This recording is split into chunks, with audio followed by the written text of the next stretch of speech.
Arambai News Guwahati da Mithelongi Pau Tabdiba Singbu Yan Handmakta Chingangbam Susitrani na Kurumjari. Huzingasigi Samlapa Mariba Pau Sing Lobujase. Assamda academic year Tankhayamadi Hokre, Adubu Hosik Pawda District Kuntraum Dogi, Lengaki School Singda Mahiruishingna Mapung Fana Uniform Pangdri.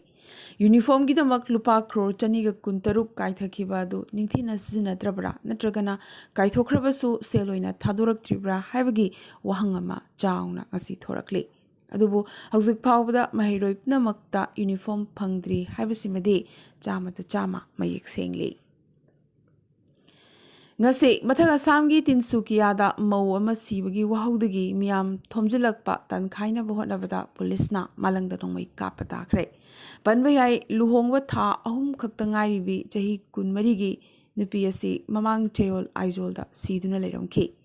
Assam Rifles ta thabak tawba mapuroibaga leiminabane nupi asigi imungi miyoi singna mahaki makumanemna mahakbu otpi neibi haina tha makhai maki mamangda wakalakhiba leiki haina su wakalakli October 13 da nupi asigi mama pana mahakbu phone da contact tawnanaba kanna hotnaki adubu not reachable oiki tungda thori yanduna sire khangalaki maku manemna otmanbadagi nupi asina aroiba phirep asi lawrakpa oiramgani hairi nupi asigi postmortem report phanglaba matung Assam police na action lokhalakipane adubu maragasida nupi asigi hakchang hek thunglabaga khun asigi khoisaungraba khunja singna mapuroibagi yum asida landarakpadagi police na miyam tankhaina bohnabada malangda ngasi nongmai kapagi thokdogasi thokipane Ngasi All Secretariat Complex Imphal Laiba Assembly Secretariat Museum and Archives Linkhat Khibagi Marirak Suba Foundation Day Pangthokre. Thoromasida Rural Development and Panchayati Raj Amadi Mahut Minister Yumnam Khemchana Chief Guest Assembly Secretary Karam Megha Chandrana President Amadi Lamlai Kendrigi MLA KH Ibomsana Guest of Honor Oiki. Museum Amadi Archives Linkhat Khibagi Ningsing Chepong Amadi Souvenir Amasu Pongki. Hanagi Art and Culture Department ki Director Dr. K. Sobita Devi na Significance of Museum in Our Society haibasida che pathoki. Mathang chahi English ngani kulhumdoi asidi Assembly chahi humbudra manga surakpagi Platinum Celebration tabana Lok Sabha gi Speaker amadi Awang Nokpuk State singi mute singsu saruk yananaba baton tawgani haina Chief Guest na phongdokhi. State asigi khwaidigi chauraba habdi October 18 tariba ningol chakauba si pangthokpa matamda tangai fadaba singadu sinba ngamjanaba numit asigi mangoinana state lenga asigi makhada leiba sinmi khudimaki October thagi pifam thokpa tolop lengakna thorang tobinaba Indian National Trade Union Congress Manipur branch na haisarakle master role casual contract basis work charge amadi regular haiba amata khaidana punamaki oina sinbinabasu President Yumnam Rana Pratap na thadorokpa chirol amana phongdorakli Laglibo October kulhumdoi numaizing numidasi ningol chakobagi mangoinaba na thong hangduna dukan khudimakna pot yonbada All Manipur Lifter and Mover Welfare Association na mapung phana saukatli adubu makha taboina chayolama chupna thabak suduna pot thangdok thangjin amadi gari dagi thangatpa amadi thangthabagi thabak adudi mahausagumna lepkani association gi member amana nongmaijing numit khudingi thabak leplaga pothaba adudi ngakna chatpinaba president leihau thabam Subhas Sharma na thadorokpa chirol amana phongdorakli Thasigi Hokiba October 13 da lepna khipa matungina ngasi Mahut Rural Development and Panchayati Raj Minister Y Khemchan Singh gi yumda SCDCM gi thomi singna thomjinkhre Minister gi yumda yokshinba matamda Minister masa leiramkhide pau phaunaba phangdabadagi memorandum su pishinlamkhide pung amahena minister gi yumda ngairabasu minister natraga mahut sinba yaba miyoi amata unaba natraga telephone gi khuthangda pau amata phaunaba phangkidaba asimak STDCM gi maikidigi akanba moongda condemn tawi khongjang asi makha tanasu MLA minister khudingmaki yumda changsinkhigani haina convener and edition maitina thadorokpa chirol amana khangalakli Vijayawada SS Convention Hall da ꯍꯧꯈꯤꯕ October 13ꯗꯒꯤ ꯆꯠꯊꯔꯛꯈꯤꯕ 23ꯁꯨꯕ CPIꯒꯤ national ꯀꯣꯡꯒ꯭ꯔꯦꯁꯀꯤ ꯂꯣꯏꯁꯤꯜꯂꯛꯄ ꯉꯁꯤ October 19ꯗ ꯀꯣꯝꯔꯦꯗ ꯗꯤ ꯔꯥꯖꯥ ꯍꯥꯟꯅꯒꯤ ꯔꯥꯖ꯭ꯌ ꯁꯚꯥꯒꯤ ꯃꯦꯝꯕꯔꯕꯨ CPIꯒꯤ general secretary ꯑꯣꯏꯅ ꯑꯃꯨꯛ ꯍꯟꯅ ꯌꯦꯠꯅꯕ ꯑꯃꯠꯇ ꯂꯩꯇꯅ ꯈꯟꯈ꯭ꯔꯦ꯫ ꯖꯦꯅꯔꯦꯜ ꯀꯥꯎꯟꯁꯤꯜ 130ꯒꯤ ꯃꯅꯨꯡꯗ ꯗꯣꯛꯇꯔ M. ꯅꯔꯥ, L. ꯊꯣꯏꯔꯦꯟ ꯑꯃꯗꯤ S. ꯃꯦꯝꯁꯅꯥꯕꯨꯁꯨ ꯅꯦꯁꯅꯦꯜ ꯀꯥꯎꯟꯁꯤꯜ ꯃꯦꯝꯕꯔꯁꯤꯡ ꯑꯣꯏꯅ ꯈꯜꯂꯛꯄꯗ ꯌꯥꯎꯈꯤ꯫ ꯕꯪꯒ꯭ꯂꯥꯗꯦश ꯃꯆꯥ ꯑꯃ ꯑꯥꯏꯟꯒꯤ ꯋꯥꯡꯃꯗ ꯖꯤꯔꯤꯕꯥꯝꯗ ꯃꯅꯤꯄꯨꯔꯤ ꯅꯨꯄꯤ ꯑꯃ ꯂꯨꯍꯣꯡꯗꯨꯅ ꯂꯧꯗꯨꯅ ꯂꯩꯔꯦ ꯑꯗꯨꯒ ꯍꯧꯈꯤꯕ ꯏꯪ 2010ꯗꯒꯤ ꯚꯣꯇꯔ ꯂꯤꯁꯇ ꯆꯟꯗꯨꯅ ꯂꯩꯔꯛꯈꯤ꯫ ꯃꯍꯥꯛꯀꯤ ꯃꯃꯤꯡꯅ ꯃꯣꯍꯝꯃꯗ ꯍꯨꯁꯦꯟ ꯂꯁꯀꯔ ꯀꯧꯏ, ꯕꯪꯒ꯭ꯂꯥꯗꯦशꯀꯤ ꯆꯤꯇꯥꯒꯣꯡꯗꯒꯤꯅꯤ ꯍꯥꯏꯔꯤ꯫ ꯃꯍꯥꯛ ꯅꯨꯄꯤ ꯑꯃ ꯈꯥꯏꯅꯔꯕ ꯃꯇꯨꯡꯗ ꯑꯅꯤꯁꯨꯕ ꯂꯧꯕ ꯅꯨꯄꯤꯒꯤ ꯃꯄꯥꯅ ꯂꯁꯀꯔꯒꯤ ꯃꯄꯥ ꯁꯥꯗꯨꯅ ꯚꯣꯇꯔ ꯂꯤꯁꯇ ꯆꯜꯍꯟꯈꯤ꯫ ꯃꯇꯧ ꯀꯔꯝꯅ ꯃꯄꯨꯕꯣꯛꯅ ꯃꯄꯥ ꯁꯥꯔꯒ ꯚꯣꯇꯔ ꯂꯤꯁꯇ ꯆꯜꯂꯤꯕꯅꯣ ꯍꯥꯏꯕꯁꯤꯒꯤ ꯃꯇꯥꯡꯗ ꯏꯪ 2010ꯒꯤ ꯃꯇꯝ ꯑꯗꯨꯗ BLO, ex-BLO, ꯄ꯭ꯔꯙꯥꯟ, ex-ꯄ꯭ꯔꯙꯥꯟ, ꯃꯦꯝꯕꯔ, ex-ꯃꯦꯝꯕꯔꯁꯤꯡ ꯁꯤꯖꯤꯟꯅꯗꯨꯅ ꯃꯔꯤ ꯂꯩꯅꯕ ꯆꯦ ꯆꯥꯡ ꯀꯔꯝꯅ ꯁꯦꯝꯈꯤꯕꯅꯣ ꯍꯥꯏꯕꯗꯨ ꯂꯩꯉꯥꯛꯅ ꯌꯦꯡꯁꯤꯟꯕꯤꯌꯨ ꯍꯥꯏꯅ ꯂꯤꯂꯤ ꯕꯦꯒꯝ, ꯃꯨꯂꯥꯔꯒꯥꯎ, ꯑꯍꯃꯗꯥꯕꯥꯗꯅ ꯄꯥꯎꯃꯤꯁꯤꯡꯗ ꯐꯣꯡꯗꯣꯔꯛꯈꯤ꯫ ꯂꯁꯀꯔ ꯑꯁꯤ ꯍꯧꯈꯤꯕ ꯊꯥ ꯈꯔꯁꯤꯒꯤ ꯃꯃꯥꯡꯗꯁꯨ ꯗ꯭ꯔꯒꯀ ꯃꯔꯤ ꯂꯩꯅꯕ ꯀꯦꯁꯇ ꯆꯦꯟꯅꯗꯨꯅ ꯑꯁꯥꯝꯒꯤ ꯖꯦꯜꯗꯁꯨ ꯐꯥꯗꯨꯅ ꯂꯩꯔꯨꯔꯕ ꯃꯤꯁꯛ ꯑꯃꯅꯤ꯫ DC SDO ꯄꯨꯂꯤꯁꯇ ꯑꯏꯕ ꯆꯦꯔꯣꯜ ꯄꯤꯁꯤꯟꯈ꯭ꯔꯕꯁꯨ ꯀꯅꯥꯃꯠꯇꯅ ꯊꯧꯁꯥꯕꯤꯈꯤꯗꯦ꯫ ꯃꯗꯨꯒꯤ ꯑꯣꯟꯅ ꯇꯩꯅꯕꯗ ꯀꯦꯁ ꯑꯁꯤ ꯍꯟꯗꯣꯛꯎ ꯍꯥꯏꯅ ꯃꯉꯣꯟꯗ ꯍꯥꯏꯔꯛꯄ ꯑꯗꯨꯕꯨꯁꯨ ꯀꯩꯗꯧꯉꯩꯗ ꯌꯥꯕ ꯉꯝꯂꯣꯏ ꯍꯥꯏꯅ ꯂꯤꯂꯤ ꯕꯦꯒꯝꯅ ꯃꯈꯥ ꯇꯥꯅ ꯄꯥꯎꯃꯤꯁꯤꯡꯗ ꯋꯥꯀꯠꯂꯛꯈꯤ꯫ ꯏꯟꯗꯤꯌꯥꯒꯤ ꯃꯅꯨꯡꯗ ꯆꯍꯤꯒꯤ ꯑꯣꯏꯅ ꯏꯁꯩ, ꯆꯥꯕ ꯊꯛꯄ ꯑꯃꯗꯤ ꯅꯥꯠꯀꯤ ꯍꯔꯥꯎ ꯅꯨꯡꯉꯥꯏꯕꯒꯤ ꯀꯨꯝꯃꯩ ꯑꯃ ꯑꯣꯏꯅ ꯃꯤꯌꯥꯝꯅ ꯈꯧꯔꯥꯡꯅ ꯉꯥꯏꯅꯔꯤꯕ ꯍꯤꯜ ꯐꯦꯁꯇꯤꯚꯦꯜ ꯃꯦꯘꯥꯂꯌꯥ ꯍꯧꯅꯅꯕꯒꯤ ꯁꯦꯝ ꯁꯥꯕ ꯄꯨꯝꯕ ꯂꯣꯏꯈ꯭ꯔꯦ꯫ ꯃꯦꯘꯥꯂꯌꯥꯒꯤ ꯎꯃꯤꯌꯝ ꯄꯥꯠꯀꯤ ꯇꯣꯔꯕꯥꯟꯗ ꯂꯥꯛꯂꯤꯕ ꯅꯣꯚꯦꯝꯕꯔ 4ꯗꯒꯤꯅ 5 ꯐꯥꯎꯕ ꯐꯦꯁꯇꯤꯚꯦꯜ ꯑꯁꯤ ꯄꯥꯡꯊꯣꯛꯀꯗꯧꯔꯤꯕꯅꯤ꯫ ꯃꯁꯤꯗ ꯍꯥꯎꯔꯕ ꯃꯊꯦꯜ ꯃꯀꯣꯏꯒꯤ ꯑꯆꯥ ꯑꯊꯛ ꯑꯃꯗꯤ ꯀꯦꯝꯄꯤꯡ ꯇꯦꯟꯠꯀꯤ ꯐꯖꯔꯕ ꯊꯧꯔꯥꯡ ꯑꯃꯗꯤ ꯃꯍꯥꯎ ꯀꯌꯥ ꯂꯧꯕ ꯑꯃꯗꯤ ꯎꯕ ꯐꯪꯂꯒꯅꯤ꯫ ꯃꯤꯖꯣꯔꯥꯝ ꯁꯤꯚꯤꯜ ꯁꯥꯔꯚꯤꯁ ꯑꯣꯐꯤꯁꯔ ꯑꯃ ꯃꯍꯥꯛꯀꯤ ꯑꯍꯜ ꯑꯣꯏꯔꯕ ꯃꯔꯤ ꯃꯇꯥ ꯑꯃꯗ ꯐꯨ ꯆꯩꯕ ꯑꯃꯗꯤ ꯇꯥꯊꯤ ꯇꯥꯑꯣꯏꯅ ꯇꯧꯕꯒꯤ ꯚꯤꯗꯤꯑꯣ ꯚꯥꯏꯔꯦꯜ ꯑꯣꯏꯔꯛꯄꯗꯒꯤ ꯃꯤꯖꯣꯔꯥꯝ ꯄꯨꯂꯤꯁꯅ ꯑꯣꯐꯤꯁꯔ ꯑꯁꯤꯕꯨ ꯐꯥꯖꯤꯟꯈ꯭ꯔꯦ꯫ ꯑꯟꯗꯔ ꯁꯦꯀ꯭ꯔꯦꯇꯔꯤ ꯔꯦꯡꯛꯀꯤ ꯑꯣꯐꯤꯁꯔ ꯑꯁꯤ ꯉꯔꯥꯡ ꯑꯥꯏꯖꯣꯜꯗ ꯂꯩꯕ ꯃꯍꯥꯛꯀꯤ ꯃꯌꯨꯝꯗꯒꯤ ꯐꯥꯈꯤꯕꯅꯤ꯫ ꯃꯍꯥꯛꯀꯤ ꯂꯣꯏꯅꯕꯤꯒꯤ ꯃꯈꯨꯔꯥ ꯑꯁꯤꯅ ꯂꯩꯃꯥꯏꯗ ꯍꯤꯞꯅ ꯍꯤꯞꯅ ꯀꯞꯄꯇ ꯅꯠꯇꯅ ꯍꯧꯔꯛꯐꯝ ꯄꯨꯊꯣꯛꯇꯨꯅ ꯐꯖꯗꯕ ꯋꯥꯍꯩ ꯋꯥꯇꯥ ꯍꯥꯏꯕꯗꯤ ꯂꯋꯥꯏ ꯃꯆꯥꯅꯆꯤꯡꯕ ꯁꯤꯖꯤꯟꯅꯗꯨꯅ ꯊꯤꯅ ꯆꯩꯕꯤꯕ ꯚꯤꯗꯤꯑꯣ ꯑꯁꯤ ꯚꯥꯏꯔꯦꯜ ꯑꯣꯏꯔꯛꯈꯤ꯫ ꯁ꯭ꯇꯦꯠ ꯑꯁꯤꯒꯤ ꯃꯄꯥꯡꯒꯜ ꯀꯜꯂꯕ ꯂꯨꯞ ꯌꯪ ꯃꯤꯖꯣ ꯑꯦꯁꯣꯁꯤꯌꯦꯁꯟꯅ ꯒꯚꯔꯟꯃꯦꯟꯠ ꯑꯣꯐꯤꯁꯔ ꯑꯁꯤꯒꯤ ꯃꯊꯛꯇ ꯀꯟꯅ ꯄꯦꯟꯗꯕꯁꯨ ꯐꯣꯡꯗꯣꯔꯛꯂꯤ꯫ ꯏꯟꯗꯤꯒꯣ ꯏꯌꯔꯀ꯭ꯔꯥꯐꯠ A320ꯅ ꯉꯁꯤ ꯑꯔꯨꯅꯥꯆꯜ ꯄ꯭ꯔꯗꯦꯁꯀꯤ ꯄꯥꯄꯨꯝ ꯄꯥꯔꯦꯒꯤ ꯍꯣꯂꯣꯡꯒꯤꯗ ꯂꯩꯕ ꯗꯣꯅꯤ ꯄꯣꯂꯣ ꯏꯌꯔꯄꯣꯔꯠꯇ ꯇꯦꯁꯠ ꯂꯦꯟꯗꯤꯡ ꯃꯥꯏꯄꯥꯛꯅ ꯄꯥꯡꯊꯣꯛꯈ꯭ꯔꯦ꯫ ꯂꯨꯄꯥ ꯀ꯭ꯔꯣꯔ 795 ꯆꯪꯅ ꯁꯥꯈꯤꯕ ꯏꯇꯥꯅꯒꯔꯗꯒꯤ ꯀꯤꯂꯣꯃꯤꯇꯔ 15 ꯂꯥꯞꯅ ꯂꯩꯕ ꯏꯌꯔꯄꯣꯔꯠ ꯑꯁꯤ A320 ꯏꯌꯔꯀ꯭ꯔꯥꯐꯠ ꯇꯥꯕ ꯌꯥꯅꯅꯕꯒꯤ ꯃꯤꯇꯔ 900 ꯔꯟꯋꯦ ꯑꯦꯛꯁꯄꯥꯟꯁꯟ ꯂꯩꯔꯤꯕ ꯁꯤꯗ ꯇꯨꯡꯗꯁꯨ A320 ꯏꯌꯔꯀ꯭ꯔꯥꯐꯠ ꯇꯥꯕ ꯌꯥꯅꯅꯕꯒꯤ ꯊꯧꯔꯥꯡ ꯂꯩꯔꯤ꯫ ꯖꯁꯇꯤꯁ ꯙꯅꯟꯖꯌ ꯌꯁꯋꯟꯠ ꯆꯟꯗ꯭ꯔꯆꯨꯔꯅ ꯂꯥꯛꯂꯤꯕ ꯅꯣꯚꯦꯝꯕꯔ 9ꯗ ꯂꯩꯕꯥꯛ ꯑꯁꯤꯒꯤ 50ꯁꯨꯕ ꯆꯤꯐ ꯖꯁꯇꯤꯁ ꯑꯣꯐ ꯏꯟꯗꯤꯌꯥ ꯑꯣꯏꯔꯒꯅꯤ꯫ ꯖꯁꯇꯤꯁ ꯆꯟꯗ꯭ꯔꯆꯨꯔꯒꯤ ꯑꯄꯣꯛꯄ YV ꯆꯟꯗ꯭ꯔꯆꯨꯔꯁꯨ ꯏꯪ 1969ꯒꯤ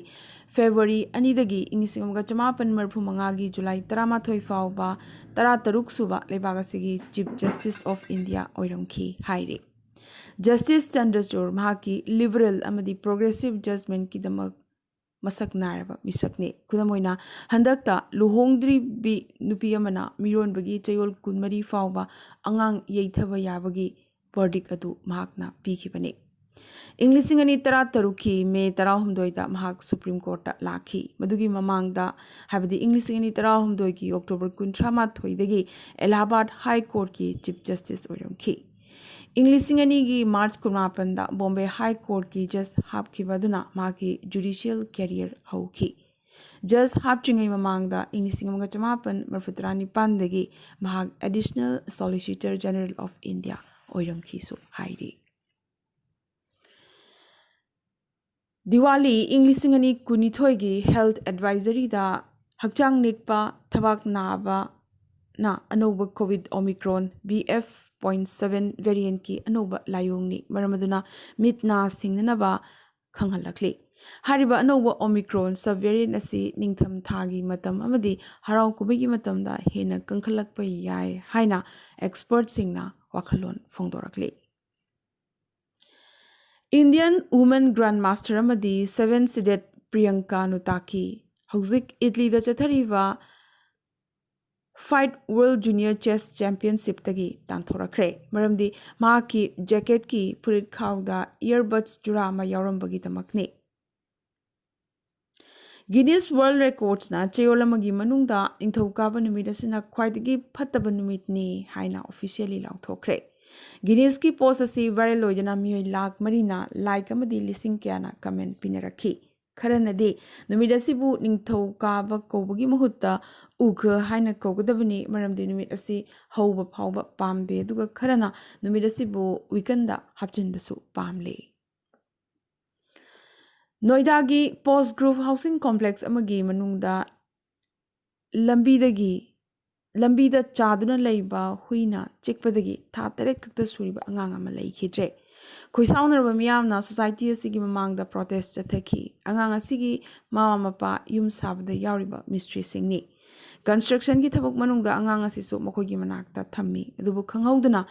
lambida chaduna leiba huising asina changlaktuna angang asibu chikhi amadi machet segai kibani. Malemda chananaba chinjak phangdabagi awaba mayok narakadoribra wahang ama ngasidi oirakli. Report amagi matungina UK gi imung chada tarani pandi hanagumna chaba phanglaktre haidi. Imung million kayana tangai fadabadagi chaba lepa tarakli. Pibamasi lockdown tawba hawgulakpadagi chayol kharagi manungda thengnakiba khudongthiba adudagi hena sathi su hairi. Angang million mari hena haukiba thasida mahusa chaba chinjak chaba phanglakhidre. Pibamasiда Prime Minister Liz Truss da chaba phangdabagi awabasi kokhanaba wakat thangalakli. Russia gi fighter jet ama lebaga simaki mafam ama oriba yes ki yumlakta tasinduna kaikre. Nakalamaramda Su-34 jet engine fail oiduna kaibadagi ngasigi thokdogasida miyoi 12 leikhitabani. Nakalamaramdana Russia na nongthaki lan kan khalakpadagi haukiba chayolasi khaktagi manungda Ukraine gi power station chada kuntramuk manghan takhankre. Masina maram oiduna lebagasigi energy gi phibam yamnamak luna leisilakle. Aroibada ngasigi tentakpa maroiba pau khara. Assam gi yum thong khudingmakta ngasi kati bihu pangthoknakre. Assam da Congress amadi AIUDF pullabasu MP seat 12 phangani haina BJP na hairakre. Guwahati da mobile huranba maphakre. Guwahati Hedayatpur ki huranba sina Bhangagar gi NEF Law College ki mahiroi amadagi laglakpata ngariba phone adu ngaihak leiraga Olex ta yonanabagi post torokpadagi irai laina huranba si phakibani. Imphal West District VDF Singh gi oiba Ben Platin amanga si Manipur gi DGP P Dongel na launch tawkre. MSF ki 18 suba Executive Council English gi kuni thoi kulhumdoi gi oina nauna letterhead sealed amadi receipt khudaktagi chatnare haina MSF ki nauna president ki phampuriba Julesna phongdorakli. Arunachal Pradesh sa Indian Reserve Battalion gi police ani heroin gi konana Itanagar police na phare. Police personnel ani asigi hakchangdagi punna heroin gram chamaga nipunithoi yauramba thengnakhi. Prime Minister Narendra Modi chaliba October thasigi kuntered amadi kunipanda Tripura amadi Arunachal Pradesh ta lakadauri. Nagaland gi ina khulaba cultural heritage bu yokhanabagi pandamda Nagaland gi chauthokchaningai oiriba Hornbill Festival lakliba December amadagi tara fawba masigi lengdraba venue oina semkhraba Konung Sahar Kohima dagi kilometer 12 lapna Kisamagi Naga Heritage Village ta pangthoklagani. English Singaga Chamapan Marfu Humdoi gi World Cup winner Roger Binibu Yanaba Mata Yaudana BCCI gi Annual General Mifamda President Oinangasi Khankre. ꯕꯤꯅꯤꯅ ꯁꯧꯔꯕ ꯒꯪꯒꯨꯂꯤꯒꯤ ꯃꯍꯨꯠ ꯁꯤꯜꯂꯒꯅꯤ꯫ Assam cricket ꯑꯦꯁꯣꯁꯤꯌꯦꯁꯟꯒꯤ secretary Debajit ꯁꯥꯏꯀꯤꯌꯥꯕꯨꯁꯨ ꯕꯤꯁꯤꯁꯤꯑꯥꯏꯒꯤ joint secretary ꯑꯣꯏꯅ ꯈꯜꯂꯛꯈꯤ꯫ एशिया कप ꯏꯪ 2019ꯒꯤ ꯌꯨꯝꯕꯨ ꯑꯣꯏꯒꯗꯧꯔꯤꯕ ꯄꯥꯀꯤꯁꯇꯥꯟꯗ ꯏꯟꯗꯤꯌꯥ ꯆꯠꯄꯒꯤ ꯄꯥꯎ ꯂꯩꯔꯤ꯫ ꯑꯗꯨꯕꯨ ꯕꯤꯁꯤꯁꯤꯑꯥꯏꯒꯤ ꯁꯦꯀ꯭ꯔꯦꯇꯔꯤ ꯖꯩ ꯁꯥꯍꯅ ꯀꯝꯄꯤꯇꯤꯁꯟ ꯑꯁꯤꯒꯤ ꯑꯣꯏꯅꯗꯤ ꯄꯥꯀꯤꯁꯇꯥꯟꯗ ꯏꯟꯗꯤꯌꯥ ꯇꯤꯝ ꯆꯠꯂꯣꯏ, ꯅ꯭ꯌꯨꯇ꯭ꯔꯦꯜ ꯑꯣꯏꯕ ꯃꯐꯝ ꯑꯃ ꯌꯥꯝꯅ ꯊꯨꯅꯃꯛ ꯂꯦꯞꯊꯣꯛꯂꯒꯅꯤ ꯍꯥꯏꯔꯛꯂꯤ꯫ ꯂꯝꯕꯤꯒꯤ ꯗꯤꯖꯥꯏꯟ ꯐꯠꯇꯕꯗꯒꯤ ꯅꯠꯇ꯭ꯔꯒ ꯁꯣꯏꯕꯗꯒꯤ ꯑꯦꯛꯁꯤꯗꯦꯟ ꯊꯣꯛꯂꯕꯗꯤ ꯃꯗꯨ ꯑꯣꯐꯤꯁꯤꯌꯦꯜꯁꯤꯡꯗ ꯇꯥꯏꯅꯒꯅꯤ ꯍꯥꯏꯅ ꯅꯦꯁꯅꯦꯜ ꯍꯥꯏꯋꯦ ꯑꯣꯊꯣꯔꯤꯇꯤ ꯑꯣꯐ ꯏꯟꯗꯤꯌꯥꯅ ꯍꯥꯏꯔꯛꯂꯤ꯫ ꯀꯦꯗꯔꯅꯥꯊꯇ ꯚꯛꯇꯁꯤꯡ ꯍꯣꯟꯗꯣꯛ ꯍꯣꯟꯖꯤꯟ ꯇꯧꯕ ꯍꯦꯂꯤꯀꯣꯞꯇꯔ ꯑꯃ ꯀꯥꯏꯕꯗꯒꯤ ꯄꯥꯏꯂꯣꯠ ꯑꯃ ꯌꯥꯎꯅ ꯄꯦꯁꯦꯟꯖꯔ 6 ꯂꯩꯈꯤꯗ꯭ꯔꯦ꯫ ꯖꯌꯂꯂꯤꯇꯥ ꯃꯤꯁꯤꯒꯤ ꯑꯀꯨꯞꯄ ꯃꯔꯣꯜ ꯈꯪꯅꯔꯛꯂꯤ꯫ ꯖꯌꯂꯂꯤꯇꯥꯒ ꯌꯥꯝꯅꯃꯛ ꯅꯛꯁꯤꯟꯅꯕ ꯃꯍꯥꯛꯀꯤ ꯂꯣꯏꯅꯕꯤ ꯁꯁꯤꯀꯂꯥꯒꯤ ꯃꯊꯛꯇ ꯆꯤꯡꯅꯕꯒꯤ ꯈꯨꯗꯣꯝꯕꯤ ꯊꯤꯅꯔꯛꯂꯤ꯫ ꯂꯗꯥꯈ ꯑꯦꯗꯃꯤꯅꯤꯁꯇ꯭ꯔꯦꯁꯟꯅ ꯌꯪ ꯀ꯭ꯔꯤꯀꯦꯠ ꯁꯦꯟꯁꯦꯁꯟ ꯀꯥꯔꯒꯤꯜꯗꯒꯤ ꯃꯥꯛꯁꯨꯃꯥꯕꯨ ꯑꯉꯝꯕ ꯁꯄꯣꯔꯠ ꯄꯤꯒꯅꯤ ꯂꯥꯎꯊꯣꯛꯈ꯭ꯔꯦ꯫ ಶ್ರೀಲಂಕಾನ್ ꯑꯏꯕ ಸೆಹಾನ್ ಕರುಣಾತಿಲಕꯗ ꯏꯪ 2019ꯒꯤ ಬುಕರ್ ಪ್ರೈಸ್ ꯄꯤꯅꯅꯕꯒꯤꯗꯃꯛ ꯈꯜꯂꯛꯈ꯭ರೆ꯫ ꯃꯍꯥꯛꯀꯤ ꯑꯅꯤꯁꯨꯕ novel the 7 Moons of Mali ꯑꯜꯃꯩꯗꯥꯒꯤꯗꯃꯛ ꯃꯍꯥꯛ ꯈꯜꯂꯛꯈꯤꯕꯅꯤ꯫ ꯑꯃꯗꯤ ꯍꯟꯗꯛꯇ ꯅꯦꯠꯁꯤꯟꯅꯕꯗꯒꯤ ꯃꯤꯑꯣꯏ 150 ꯍꯦꯟꯅ ꯂꯩꯈꯤꯗꯕ ꯏꯟꯗꯣꯅꯦꯁꯤꯌꯥꯒꯤ ꯐꯨꯠꯕꯣꯜ ꯁ꯭ꯇꯦꯗꯤꯌꯝ ꯑꯗꯨ ꯑꯃꯨꯛ ꯍꯟꯅ ꯁꯥꯔꯒꯅꯤ꯫ ꯑꯃꯨꯛ ꯍꯟꯅ ꯁꯥꯕ ꯑꯁꯤꯗ ꯁꯥꯟꯅꯔꯣꯏ ꯑꯃꯗꯤ ꯁꯄꯣꯔꯇꯔꯁꯤꯡꯒꯤ ꯁꯦꯐꯇꯤꯒꯤ ꯊꯧꯔꯥꯡ ꯄꯨꯝꯅꯃꯛ ꯊꯝꯕꯒ ꯂꯣꯏꯅꯅ ꯐꯤꯐꯥ ꯁ꯭ꯇꯦꯟꯗꯔꯗꯀꯤ ꯈꯨꯗꯣꯡꯆꯥꯕꯁꯤꯡꯁꯨ ꯐꯪꯍꯟꯒꯅꯤ ꯍꯥꯏꯔꯤ꯫ ꯉꯁꯤꯒꯤ ꯑꯣꯏꯅꯗꯤ ꯑꯔꯥꯝꯕꯥꯏ ꯅ꯭ꯌꯨꯁ ꯒꯨꯋꯥꯍꯥꯇꯤꯗ ꯃꯩꯇꯩꯂꯣꯟꯒꯤ ꯄꯥꯎ ꯁꯟꯗꯣꯛꯆꯕ ꯃꯇꯥꯡ ꯑꯁꯤꯗ ꯂꯣꯏꯁꯤꯟꯖꯕꯒ ꯂꯣꯏꯅꯅ ꯇꯥꯕꯤꯔꯤꯕꯁꯤꯡꯕꯨ ꯑꯃꯨꯛꯀꯁꯨ ꯍꯟꯅ ꯈꯨꯔꯨꯝꯖꯔꯤ꯫